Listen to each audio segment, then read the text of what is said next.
इधर property start करना, right. Acidic nature of phenol copy कर लिया है, तो अब वो आपको आ जाना चाहिए, उसमें कोई डाउट है? Acidic nature of phenol, phenol का एसिडिक नेचर हमने डिस्कस किया हुआ है, राइट। कहाँ पे डिस्कस किया हुआ है? जीओसी में। तो पूरे एग्जांपल कॉपी करना था। After that chemical properties of phenol. तो फिनॉल की केमिकल प्रॉपर्टीज में सबसे पहले electrophilic substitution reaction, electrophilic substitution reaction. अगर हम बात करें इलेक्ट्रोफिलिक सब्स्टिट्यूशन रिएक्शंस की, तो फिनॉल जो है इलेक्ट्रोफिलिक सब्स्टिट्यूशन रिएक्शन देता है।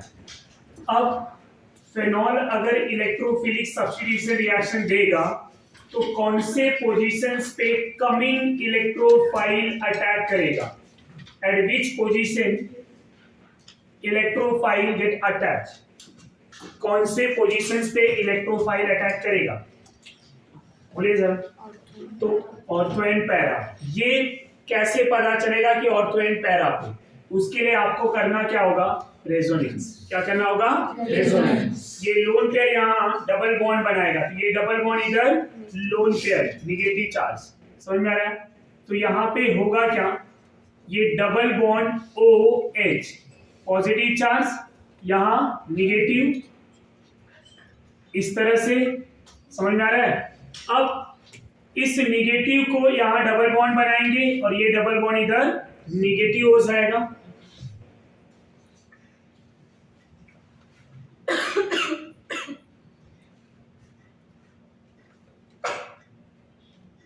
नेक्स्ट वाला रेजोनेंस। रेजोनेंस आता है या नहीं आता है?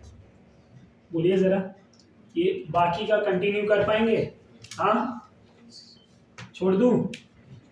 तो टोटल कितने रेजोनेटिंग स्ट्रक्चर बनेंगे यहाँ पे? हाँ, 5। तो 4 and 5 रेजोनेटिंग स्ट्रक्चर आपको बनाने। उन 5 रेजोनेटिंग स्ट्रक्चर में अपने को क्या मिलने वाला है? ये पता चल रहा है रेजोनेटिंग स्ट्रक्चर से कि नेगेटिव चार्ज फॉर्म हो रहे हैं during the resonating structure. Negative charge form at ortho and para position, ortho and para position. तो रेजोनेटिंग स्ट्रक्चर जब हमने ड्रॉ किया तो ऑर्थो एंड पैरा पे क्या मिला? Negative charge. क्या मिला? ऑर्थो एंड पैरा पे negative charge. During resonating structure, negative charge form orthopara, which increase electron density. Electron density, right? With increase electron density at orthopara position. Hence, coming electrophile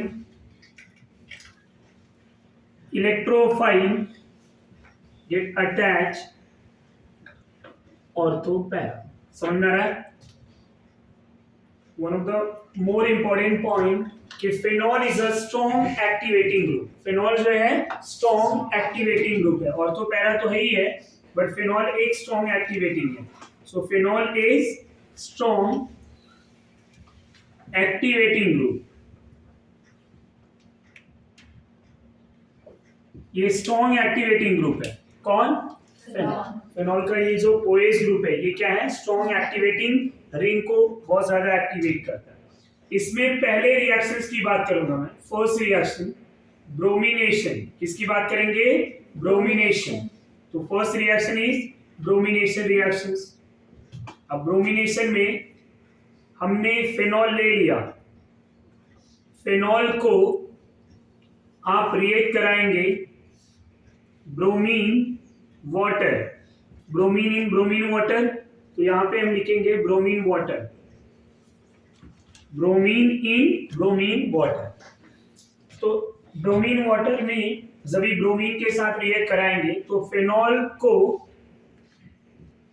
bromine attack करेगा, but ये जो bromine attack करेगा जितने भी position है यहाँ पे activating उन सारे एक्टिवेटिंग पोजीशंस पे मेरा Br ग्रुप अटैक करेगा। अब एक्टिवेटिंग पोजीशन कौन है? Ortho and para. तो जितने भी ऑर्थो ग्रुप है और पैरा ग्रुप है वहां पे कौन आ जाएगा? Br। प्रोडक्ट क्या मिलेगा? 2,4,6 ट्राई ब्रोमोफेनॉल। 2,4,6 ट्राई ब्रोमोफेनॉल।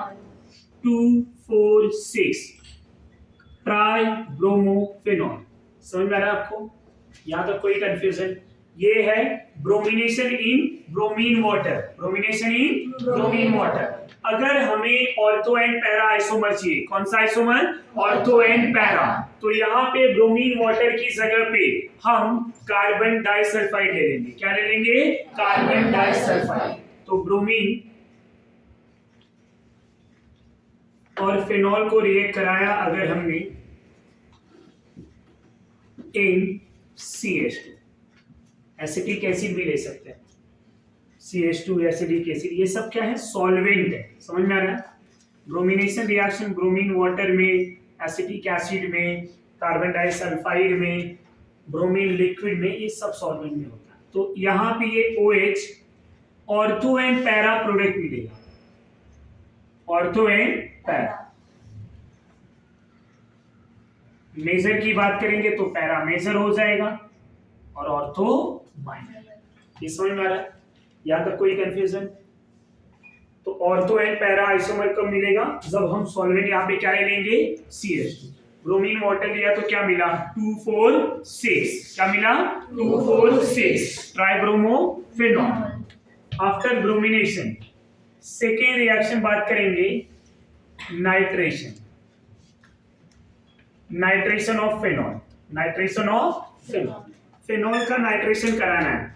तो जब फेनॉल का नाइट्रेशन कराना है सबसे पहले हम नाइट्रेटिंग रिएजेंट ले लेंगे। क्या ले लेंगे? Nitrating reagent.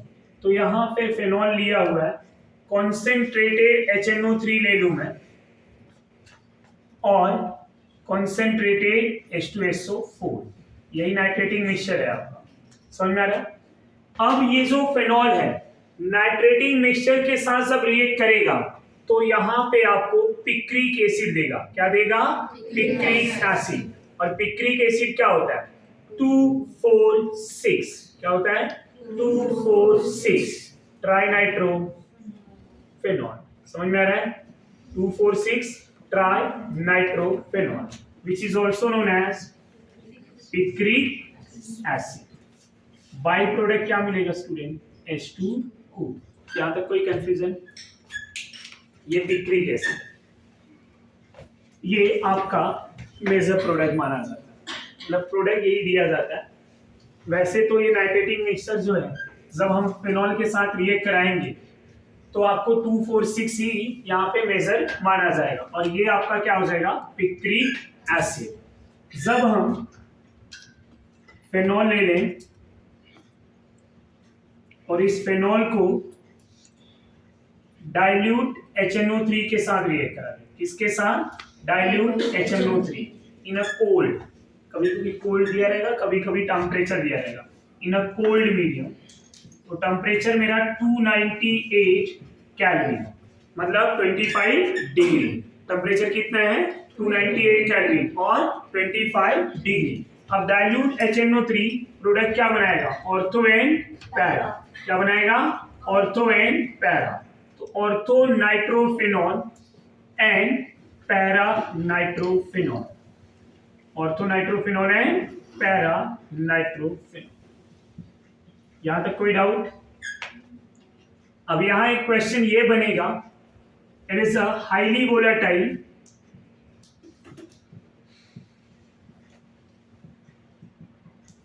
And less volatile. Less volatile, इसका मीनिंग समझ में आता है? Highly volatile and less volatile. इसको स्टीम वोलेटाइल भी बोला जाता है। Highly volatile, steam volatile, less volatile. Highly volatile मतलब इसका बॉइलिंग पॉइंट क्या होगा? कम या ज्यादा? कम। लेस वोलेटाइल मतलब बॉइलिंग पॉइंट क्या होगा? ज्यादा। वोलेटाइल मतलब इवोपरेट। समझ में आ रहा है? जो वेपराइज हो सके, क्या हो सके? वेपराइज। तो जो इजीली वेपराइज होगा उसका बॉइलिंग पॉइंट क्या होगा? कम होगा तभी ना। बॉइलिंग पॉइंट ज्यादा हुआ क्या इजीली वेपराइज होगा? नहीं। तो ortho nitrophenol highly volatile, para nitrophenol less volatile. ये पॉइंट क्लियर? या तो कोई डाउट? ये हाईली वोलेटाइल और ये लेस, मतलब इसका बॉइलिंग पॉइंट कम, इसका बॉइलिंग पॉइंट ज्यादा। व्हाट इज द रीजन कि why highly volatile and less volatile? अब ये भी एक रीजन होगा, बिना रीजन का तो रहेगा नहीं। अब यहाँ रीजन क्या है कि why ortho nitrophenol is a highly volatile? Anyone? Hydrogen कौन सा? क्योंकि हाइड्रोजन बॉन्डिंग दोनों में है, तो खाली हाइड्रोजन बॉन्डिंग आंसर होगा क्या? नहीं, यहाँ होगा इंट्रामोलिकुलर हाइड्रोजन बॉन्डिंग, यहाँ होगा intermolecular hydrogen bonding, intra and inter. So due to intramolecular hydrogen bonding, orthonitrophenol is highly volatile. समझ में आ रहा है? अब पैरानाइट्रो का स्ट्रक्चर,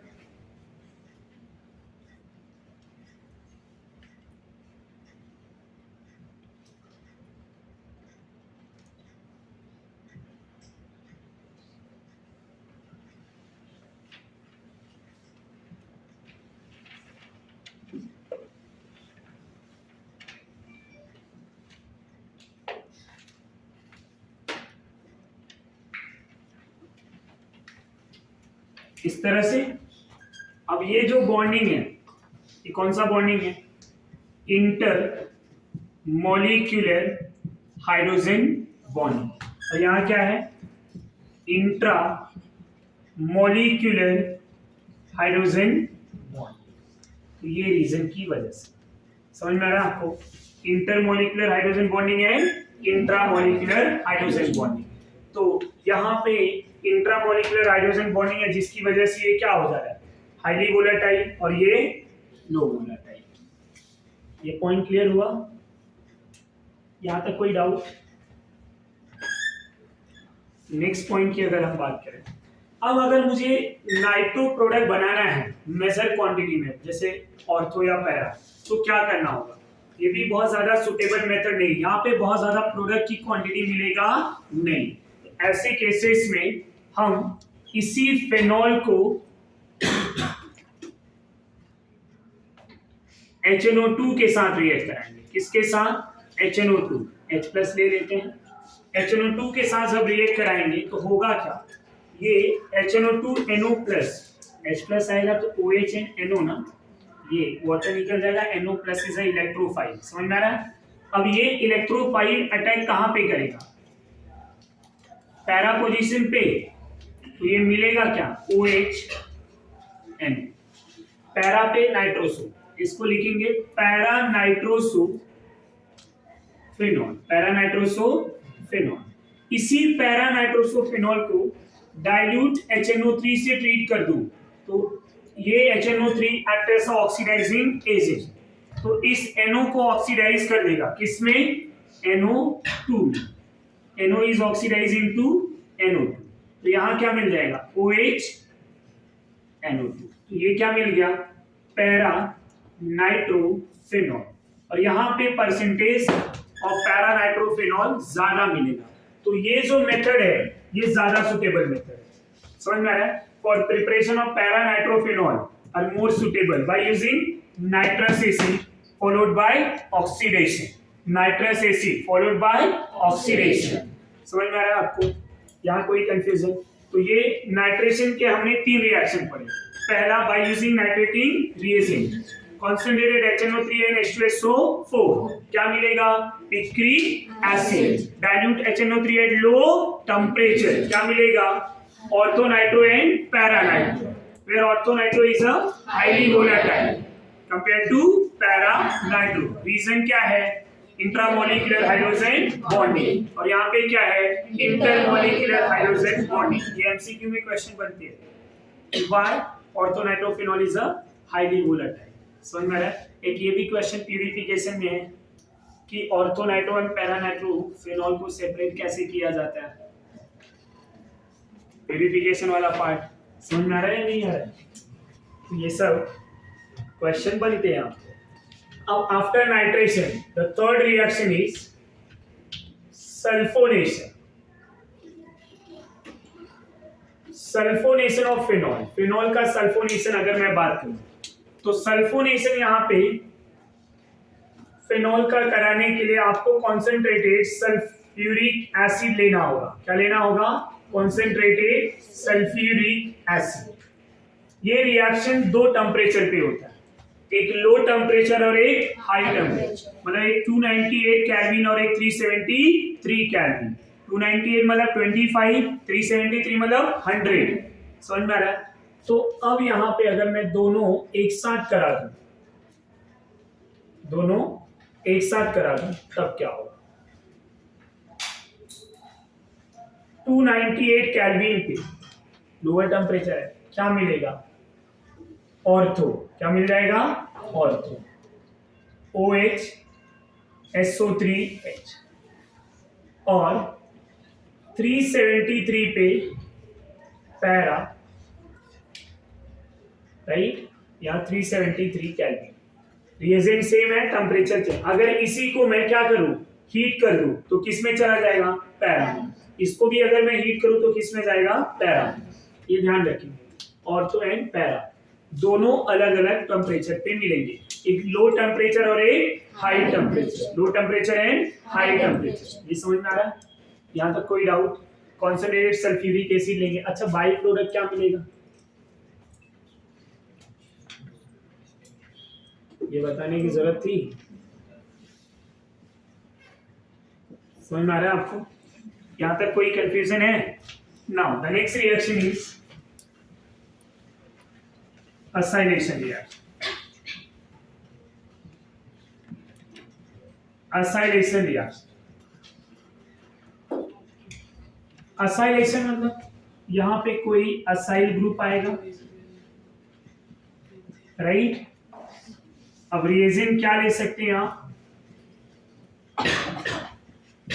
एसिड हैलाइड ले सकते हैं, जो ये बॉन्ड तोड़ के आपको ये ग्रुप दे देगा. या फिर क्या ले सकते हैं? एनहाइड्राइड. क्या ले सकते हैं? एनहाइड्राइड. एनहाइड्राइड लेंगे तो कैसा होगा? अब ये बॉन्ड यहां से टूटेगा, ये और ये ग्रुप सेम ही है. जब बेंजीन के ऊपर अटैक करेगा तो बेंजीन का H आएगा, H इधर आएगा तो बाई प्रोडक्ट HX मिलेगा, और इधर आया तो बाई प्रोडक्ट कार्बोक्सिलिक एसिड मिलेगा. यही फर्क है. यहां पे मीडियम अल्कलाइन होगा. क्या होगा? अल्कलाइन. अल्कलाइन मीडियम में ये रिएक्शन. अगर मैं फिनॉल ले रहा हूं, फिनॉल को मैं यहां पे, अब फिनॉल इज एसिड ना, फिनॉल इज एसिड, अल्कलाइन ले लिया तो क्या होगा? ये H+ को लेके चला जाएगा. यहां क्या बना? O-. ये ग्रुप क्या है? प्लस. ग्रुप किधर अटैक करेगा? इस माइनस पे. समझ में आ रहा है? तो ये जो रिएक्शन होगा कहां पे होगा? O पे होगा. कहां पे? O पे. RC double bond OS reaction in OH-. क्या हो जाएगा? ये ग्रुप इधर अटैक करेगा तो प्रोडक्ट क्या मिल जाएगा? OC double bond O plus इस H और X को हम H. अब इसका प्रोडक्ट क्या होगा? ये फंक्शनल ग्रुप क्या है पहले ये बताएंगे. एस्टर. तो नेमिंग एस्टर का कैसे करते हैं? एस्टर का नेमिंग कैसे करते हैं? अगर मुझे कॉमन नेम लिखना है कैसे लिखेंगे? ये ग्रुप पहले, फिर ये. समझ में आ रहा है? तो मैं क्या लिख दूं? Phenyl ester. हाँ या ना? कॉमन नेम में क्या लिखूंगा मैं? Phenyl ester. या कोई कार्बन नहीं है तो इन जगह मैंने एस्टर लिख दिया, फिनाइल एस्टर. अब इसी मॉलिक्यूल को अगर स्टूडेंट मैं फिनॉल को एसिटाइल क्लोराइड मतलब CH3C double bond OCl in alkaline medium reaction कराओ, HCl निकल जाएगा, ये ग्रुप आएगा, वहां पे प्रोडक्ट क्या मिलेगा आपको? OC double bond OCH3. क्या बोलेंगे इसको? Phenyl acetate is a common name. IUPAC name क्या होगा? Phenyl ethane OA. दो कार्बन है लॉन्गेस्ट चेन में क्या हो जाएगा, इथेन ओएच। दोनों में से कोई एक नेम लिख सकते हैं आप, फिनाइल एसीटेट। बाई प्रोडक्ट नहीं लिख रहा हूं, आप लिख सकते हैं। इसी फेनॉल को अगर हम एनहाइड्राइड के साथ रिएक्ट करा दें, एनहाइड्राइड को, एसिटिक एनहाइड्राइड को शॉर्टकट में इस तरह से भी लिख सकते हैं, OH माइनस, प्रोडक्ट क्या मिलेगा, सेम। बाई प्रोडक्ट क्या मिलेगा, एसिटिक एसिड। ये प्रोडक्ट और ये प्रोडक्ट दोनों सेम होंगे, क्योंकि दोनों में क्या होगा, एसिटाइल ग्रुप। समझ में आ रहा है आपको? तो बाई प्रोडक्ट का डिफरेंस है, यहाँ पे HX आएगा और यहाँ पे क्या आएगा, एसिटिक एसिड। ये समझा? यहाँ पे असाइलेशन रिएक्शन में फिनॉल के O के पास असाइल ग्रुप अटैक होगा, फिनॉल का H रिप्लेस हो जाएगा। समझ में आ रहा है? और ये रिएक्शन बेसिक मीडियम में है, phenol is a acidic in nature, तो ये OH माइनस H प्लस को लेके चला जाएगा, यहाँ बचेगा O माइनस, और यहाँ पे ये इलेक्ट्रोफाइल C प्लस अटैक करेगा और ये एस्टर बना लेगा। क्या बना लेगा,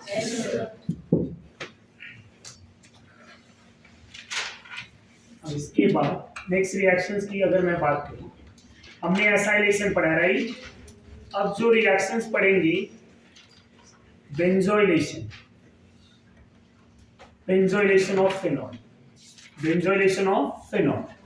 तो फिनॉल की प्रॉपर्टीज पढ़ रहे हैं, तो बेंजोइलेशन ऑफ फिनॉल एक नेम रिएक्शन है। क्या है, नेम रिएक्शन। तो उस रिएक्शंस का नेम क्या है, स्कॉटिंग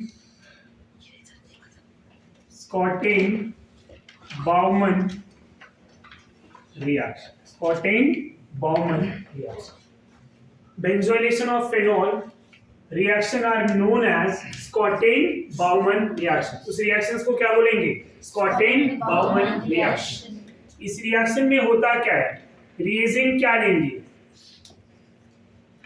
reagent हम क्या लेंगे उसकी बात करेंगे। समझ में आ रहा है? reagent यहाँ पे स्टूडेंट हम बेंजोइल क्लोराइड लेंगे। अब बोला क्या है रिएक्शन में, जरा देखिए, बेंजोइलेशन ना, बेंजोइलेशन मतलब बेंजोइल ग्रुप। समझ में आ रहा है? तो यहाँ पे बेंजोइल क्लोराइड को जब NaOH और KOH के साथ रिएक्ट कराया जाएगा, NaOH और KOH। अब यहाँ पे भी देखो मीडियम बेस है, मतलब कहाँ रिएक्ट होगा अपने माइंड में आ जाना चाहिए। जब हम फेनॉल को रिएक्ट कराएंगे, ये फेनॉल है, बेंजोइल क्लोराइड ले लिया,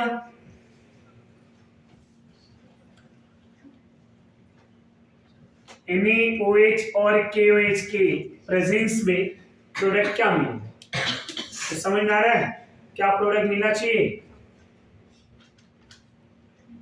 यही ना?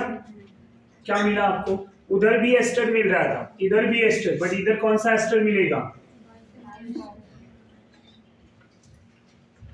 ये तो सही नहीं है।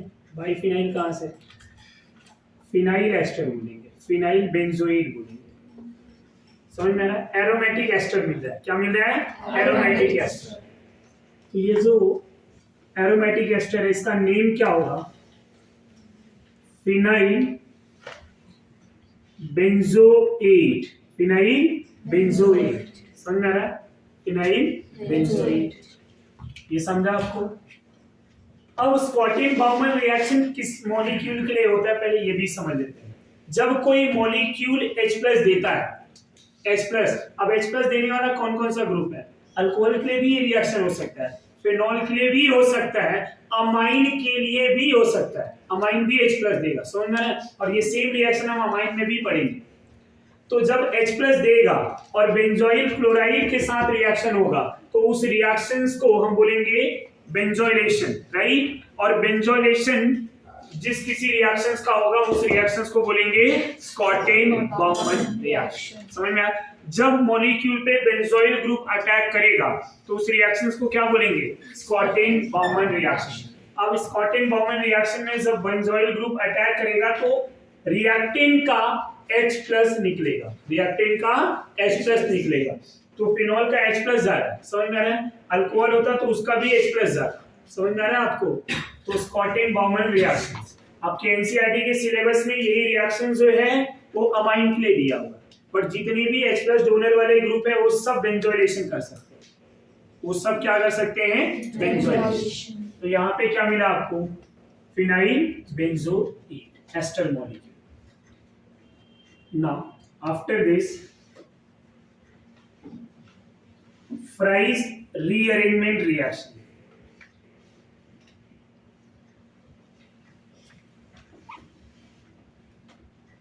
Fry's rearrangement reaction. अब यहां क्या होता है स्टूडेंट, रीअरेंजमेंट बोला है मतलब ग्रुप उसी मॉलिक्यूल में आपस में क्या होंगे, रीअरेंज होंगे एक पोजीशन से दूसरे पोजीशन। तो यहां पे जब मैं कोई फेनोलिक एस्टर ले लूं, क्या ले लूं, फेनोलिक एस्टर, तो O C double bond O R, ये कोई फेनोलिक एस्टर है जो हमने असाइलेशन रिएक्शन में बनाया था, याद है।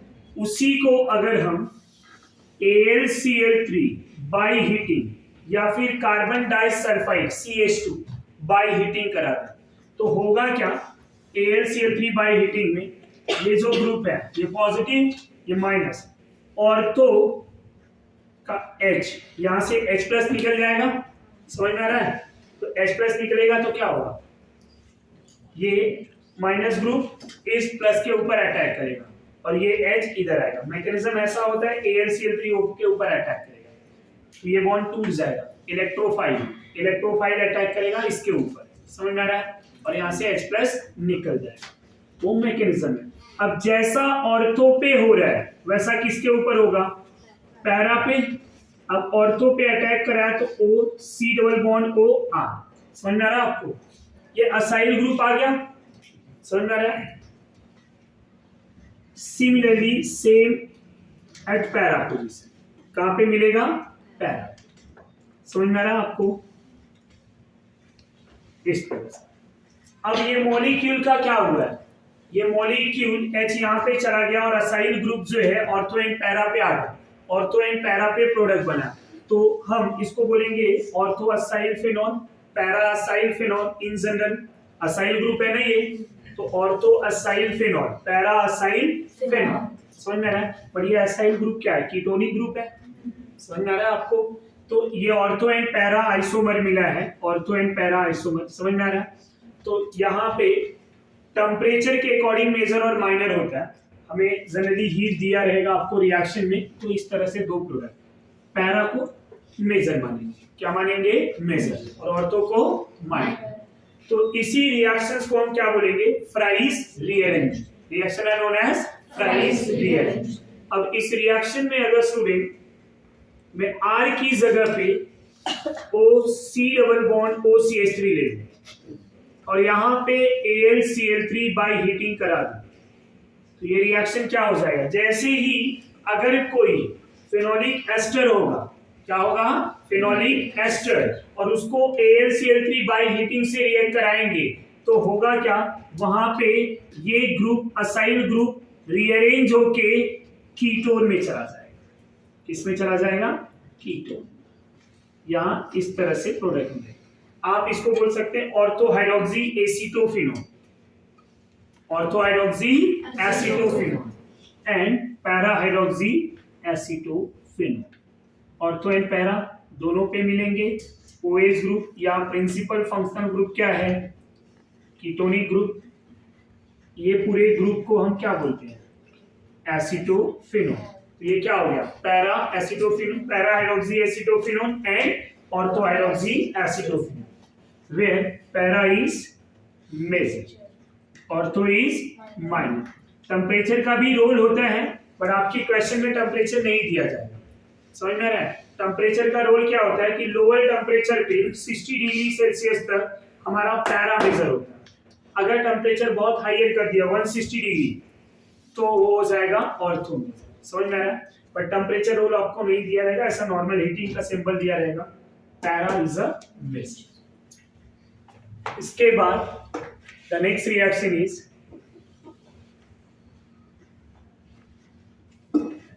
राइमर टाइमन रिएक्शन, इसी को राइमर टाइमन भी बोलते हैं। सो राइमर टाइमन रिएक्शन होता क्या है, ये रिएक्शन होता क्या है, इसमें प्रोडक्ट क्या बनेगा, ये सब नेम रिएक्शन है, ध्यान में रखेंगे। जब किसी फेनॉल को फेनॉल को हम chloroform CaCl3 NaOH and the last step is H+. NaOH and H+ से ट्रीट करेंगे तो प्रोडक्ट क्या मिलेगा? Salicyl aldehyde. क्या मिलेगा? Salicyl aldehyde. इस तरह से। अब ये प्रोडक्ट मिला कैसे स्टूडेंट? उसका मैकेनिज्म, राइट? अब ये यहां से ये ऐसे बन गया, कुछ समझ में आ रहा है कैसे प्रोडक्ट मिल गया? नहीं ना? कि अब इसमें क्लोरोफॉर्म का रोल क्या है, NaOH का क्या रोल है? यहाँ एक क्वेश्चन बहुत फेमस बनता है, in a Reimer Tiemann reaction which group act as a electrophile? कौन इलेक्ट्रोफाइल? इस रिएक्शंस को देख के समझ में आ रहा है क्या कि कौन इलेक्ट्रोफाइल रहा होगा? Any guess? तो जरा समझ लेते हैं, मैकेनिज्म की बात करेंगे। सबसे पहले फेनॉल को हम NaOH के साथ रिएक्ट कराएंगे। जैसे ही NaOH के साथ रिएक्ट कराए, ये एसिड है, ये बेस है, क्या मिल जाएगा? ONA plus water. अगर मैं आपसे क्वेश्चन पूछूं कि मुझे इलेक्ट्रोफिलिक सब्स्टिट्यूशन कराना है, फेनॉल भी है मेरे पास, फेनॉक्साइड भी है, दोनों में कौन तेजी से रिएक्ट करेगा? क्वेश्चन नहीं समझा? एक रिएक्शन में फेनॉल लिया, एक में फेनॉक्साइड लिया होगा, दोनों का इलेक्ट्रोफिलिक कराना है सेम, तो ये एक रिएक्शन मान लेते हैं, bromination, nitration, sulphonation. Electrophilic substitution कराना है, दोनों ग्रुप में कौन तेजी से रिएक्ट करेगा? कराया होगा ये electrophilic substitution, rate of reactivity कहां पे ज्यादा हो? सेकेंड। क्यों?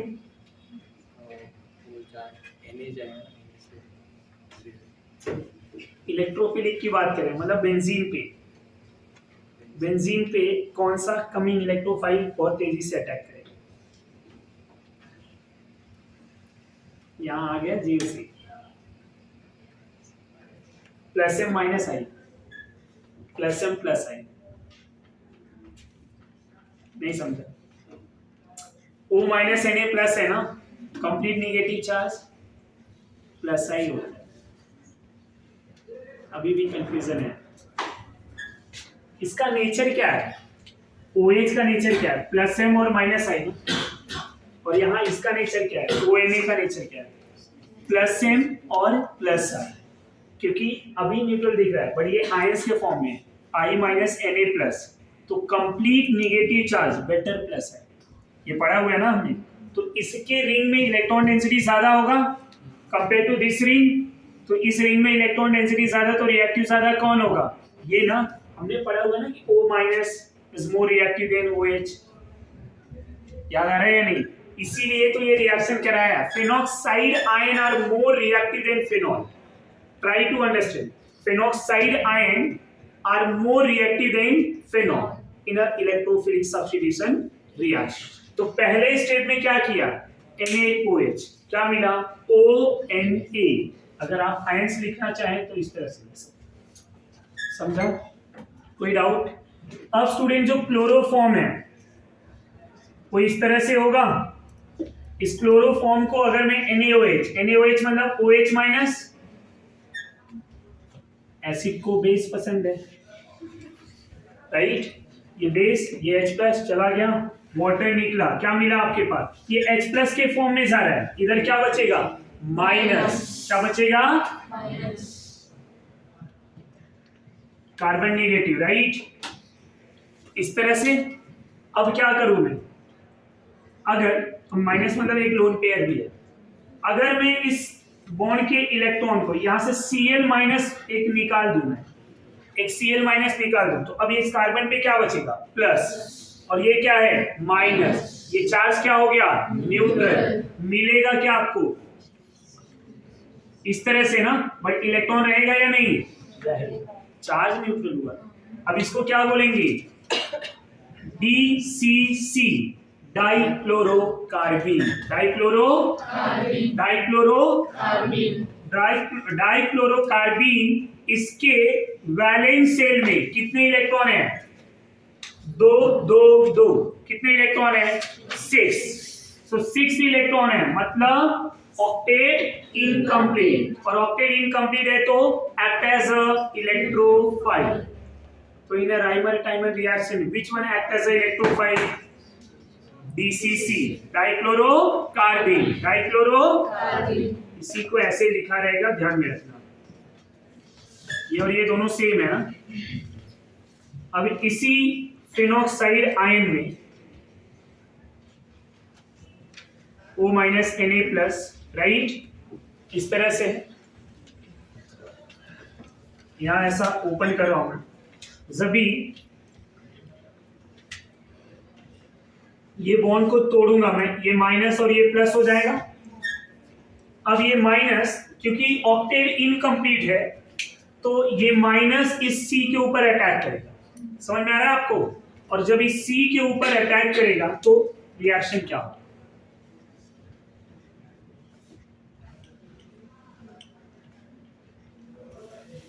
इसका एक H वैसे ही रहेगा। अब इसने इलेक्ट्रॉन लिया है तो ये क्या हो जाएगा? माइनस। समझ में आ रहा है? और इसका माइनस मतलब इसके पास एक लोन पेयर है अभी। क्या ये लोन पेयर बॉन्डिंग में आया है? नहीं। बॉन्डिंग में कौन है? ये इलेक्ट्रॉन देके ये कार्बन के साथ बॉन्ड बना है, तो इसका इलेक्ट्रॉन तो वैसे ही रहेगा। और इधर क्या मिलेगा आपको? ONA। यहां तक किसी को कोई कंफ्यूजन? ये समझ में आ रहा है? अब इसी स्ट्रक्चर्स को मैं ऊपर लिख रहा हूं। अब यहाँ पे इंटरमीडिएट क्या बना है जरा बताइए? कार्बोकेटायन, नॉन एरोमेटिक है या नहीं है? इलेक्ट्रोफिलिक सब्स्टिट्यूशन का जो मैकेनिज्म होता है वही यहाँ पे भी बना है। ये भी नॉन एरोमेटिक है, sp3 है, पॉजिटिव चार्ज है, सिग्मा कॉम्प्लेक्स भी बोल सकते हैं। समझ में आ रहा है? तो ये मॉलिक्यूल को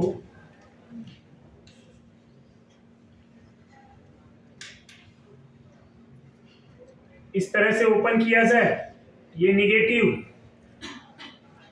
इधर पॉजिटिव, ONA। क्या करेंगे? अगला स्टेप क्या होना चाहिए? H+ निकाल दूं, ये बॉन्ड का इलेक्ट्रॉन इधर आ गया। अब ये जो प्लस था क्या हो जाएगा? न्यूट्रल। और ये H+ किधर जाएगा? C के पास। O- स्टेबल है या C-? O- स्टेबल है कंपेयर टू C-। समझ में आ रहा है? ध्यान दो जरा, क्या कर रहे हैं? ये इस तरह से ONA। अब इधर क्या हो जाएगा? CH-Cl। बोलो समझा या नहीं? ये H कहां कैसे आया यहाँ पे वो समझ में आया। H+C- CH हो गया। अब अगला स्टेप NaOH मिल लिया है ना। NaOH कितना मोल? डायरेक्टली 2 मोल ले लूं, क्या मिलेगा आपको? CH OH OH, और इधर क्या है? ON। अगले स्टेप में क्या होगा? H2O निकल जाएगा। रीजन सेम कार्बन पे, राइट। ONA, और इधर क्या मिल गया? CHO लिख दूं मैं। अब इसको अगर मैं H+ से ट्रीट कर दूं, H+ का रोल क्या है वो समझ में आ गया? Na को गायब कर दिया। अब यहाँ क्या मिल गया? Salicyl aldehyde, OH-CH। जो मैकेनिज्म ऑर्थो पे हुआ है वैसा सेम टू सेम पैरा पे भी हो सकता है। समझ में आ रहा है? पर यहाँ पे ortho is a major. Ortho वाला प्रोडक्ट क्या होगा? मेजर। इसलिए हमने किसको लिखा है? ऑर्थो। इसको क्या बोलेंगे? Salicyl aldehyde. अब यहाँ पे मैकेनिज्म में क्या क्या बन रहा है उसके ध्यान में। इलेक्ट्रोफाइल कौन है? DCC, डाइक्लोरोकार्बीन। फिर उसके बाद intermediate carbocation, sigma complex, non aromatic. फिर ये H+ को निकालेंगे, H+C-, acid base type reaction. और ये जो नॉन एरोमेटिक था क्या हो गया?